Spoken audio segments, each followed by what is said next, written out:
Most of us are aware that time is the most valuable resource there is, yet we don't really treat it as such.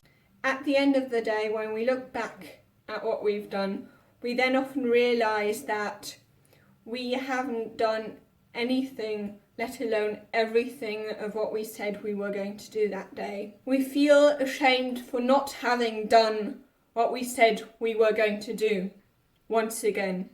But how can we change that? How can we manage our time more effectively? How can we make sure that the days don't pass away without us having done what we wanted to do? How can we make sure we manage our time in a way that makes us accomplish our goals? The first tip would be to track how we spend our time, because everything that is measured improves, and you can't manage what you don't measure. So if we, for instance, measure how we spend our time, then we can also improve how we spend our time. Tracking how we spend our time also has the advantage that we then know how long it takes for us to do certain tasks, and then when we plan to do something, we can then know how long it usually takes us to do that. Which would then take me to the second tip, time blocking. Plan your day beforehand, if you can in the evening, and I would say about 45 minutes before you go to bed, because that is the time range in which it is very, very easy for you to learn and remember things. And then if you plan your day in that time, it will set you up to actually sticking to it the day after.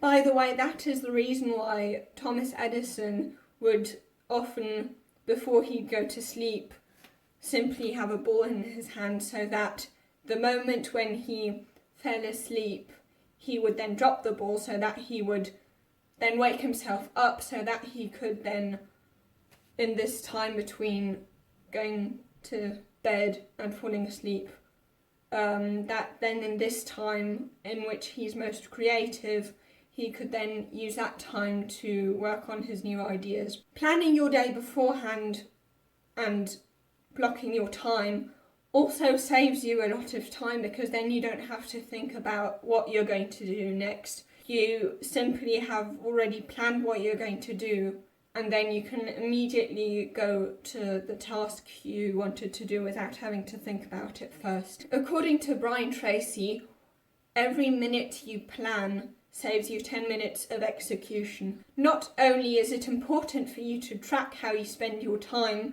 to time block more effectively, because now you know how much time it usually takes you to do certain tasks, but it also helps you eliminate your time wasters. If you're not aware of where you waste time, then it's very, very difficult to improve that behaviour, because you're not aware of the fact that you're wasting your time on that. Only once you realise how much time you waste on a certain thing, only then can you then change that. For example, a very, very common time waster would be watching TV. The average American spends about 4 hours a day watching TV. If you could use those 4 hours productively, just imagine how much further you'd get when it comes to your goals. If you spent those 4 hours watching TV instead of watching TV actually doing something productive with your time. Other time wasters, of course, could be, scrolling on your phone when you only notice later on that quickly checking Instagram, Facebook or so and so actually leads you to hours afterwards later on still doing the same thing, although you said you were just going to check that one little thing. If you've ever found yourself there. And I'm sorry to tell you this, but YouTube, especially, the entertainment videos, are definitely also a waste of time when it comes to productivity. Sorry, folks. And also watching videos of even educational videos, if you're not intending to apply this information, even if it may be very interesting and theoretically very useful, if you don't do anything with that information, that also could be a time waster. except if you watch my videos, that definitely isn't a time waster. That's anything but a time waster. Nah, I'm just kidding here. But honestly now, if you watch my videos or anyone else's videos that may teach you how to be more productive, teach you to procrastinate less and so and so, if you don't actually apply those tips, then even though you do feel productive watching videos and you're not using the information, then it's actually not being productive. I have often caught myself in this trap where I feel I'm being productive and I feel pride. Well, not really pride, but I feel a little bit proud because of, wow, look at what look at these videos that I'm watching. I'm watching stuff on how to be productive. But then later on I realised that, wait, hold on a sec. Just because I am watching these videos that show me how to be productive, that doesn't mean that I'm actually being productive. You can watch as many videos on productivity as you want to. If you don't actually work and you spend your time watching videos on how to be productive and how to work harder without actually ever working hard, I mean, it's pretty pointless, isn't it? So please don't fall into the same trap that I have fallen in so often, and actually try and apply the information that I and also other people who are into self-development and productivity and all that stuff, that you actually use it so that it's not a time waster.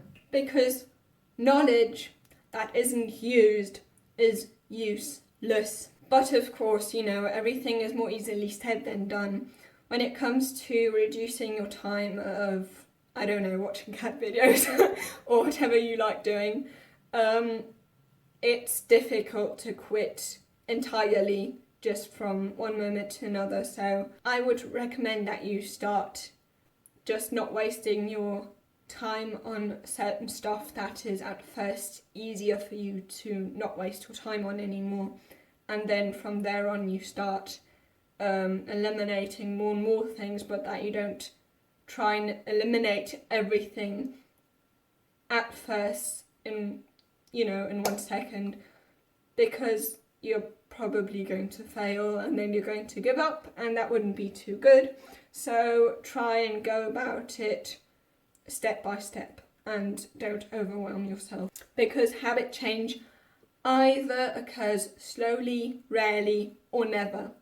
So now that we've talked about eliminating our time wasters, how should we actually use our time? What should we do with our time? So of course it depends individually on what your goal is and what you want to accomplish in life and what you're interested in. So you'll have to figure out for yourself what you're going to do with your time. No one can tell you how you should use your time. It's up to you how you're going to use it, what is important to you. And that question, how you're going to use your time, is probably the most important question you will have to answer within your whole lifetime. So I can't tell you what that is. However, I can share a certain principle that more or less could help you figuring out what those things are that you should be spending your time and your energy on. So the Eisenhower principle basically says that they're like 4 quadrants. So quadrant 1, things that are important and urgent. Quadrant 2, things that are just important. Quadrant 3, things that are not important but urgent. And quadrant 4, things that are neither important nor urgent.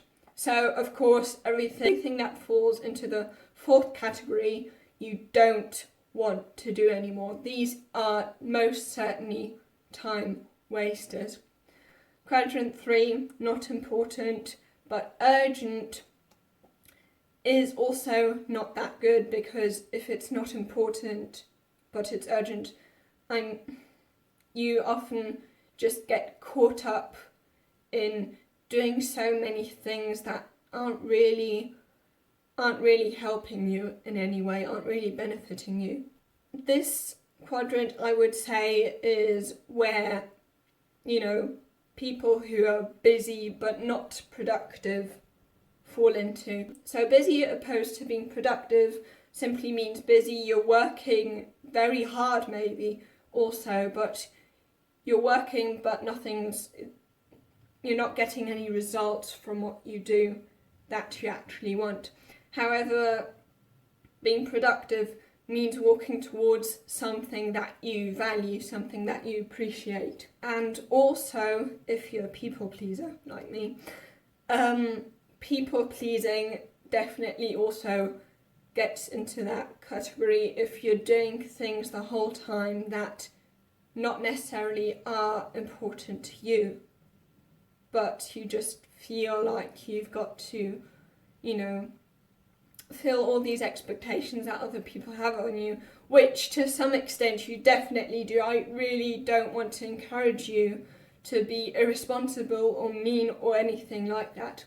But if it gets too much into only doing what other people want you to do, then that is an issue.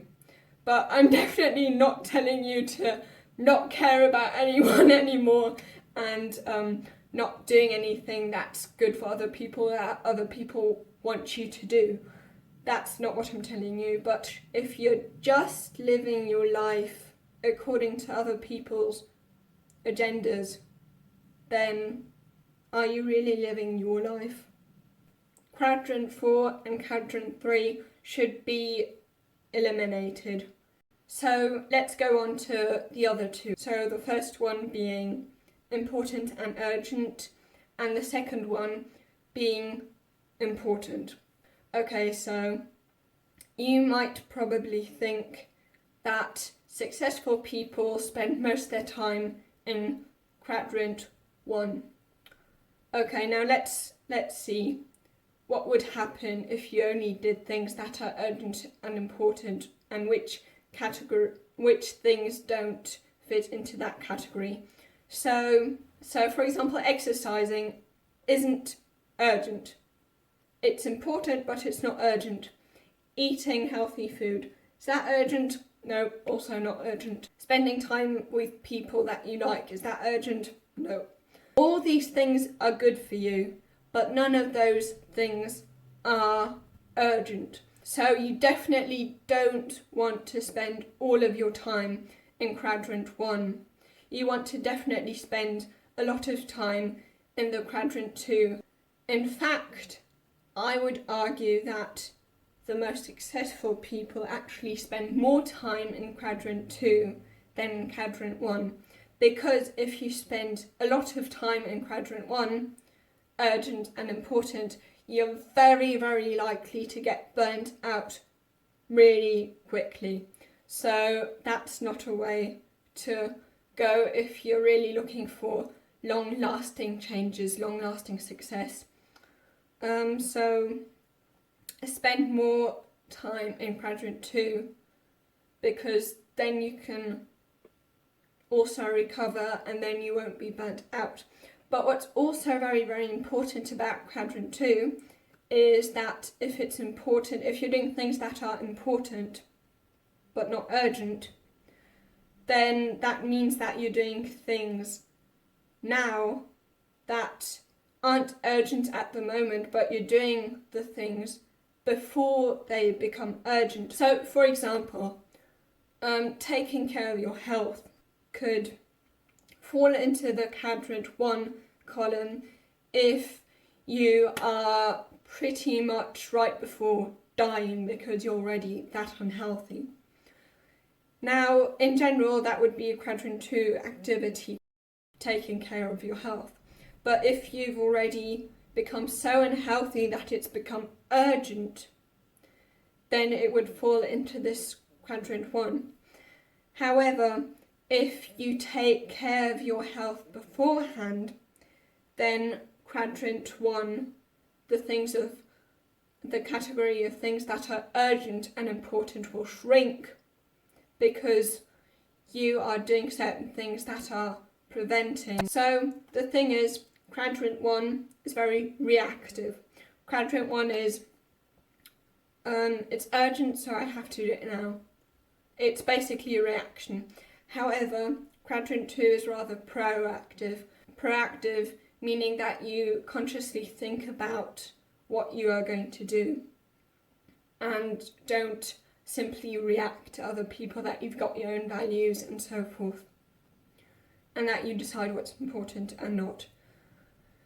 And by being proactive and not reacting to the urgent things, you prevent things from becoming urgent, as I've already told you with the unhealthy example. Okay, then the next tip, the 5th tip, would be the 20-80 principle.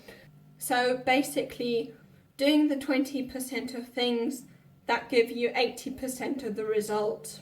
Tim Ferriss often talks about taking the minimum effective dose, which is a metaphor for doing as little as possible, not as little as possible, but only the things that actually bring you results. And you should always double down on the things that are working the best for you and get rid of the other things. So let's quickly sum up the 5 tips for managing your time more effectively. So firstly, you need to track your time, then also use time blocking, the 80-20 principle, eliminate time wasters, and use the Eisenhower principle. Now, as I hope I've made very, very clear in this video, time management is mostly about prioritizing, knowing what's most important to you.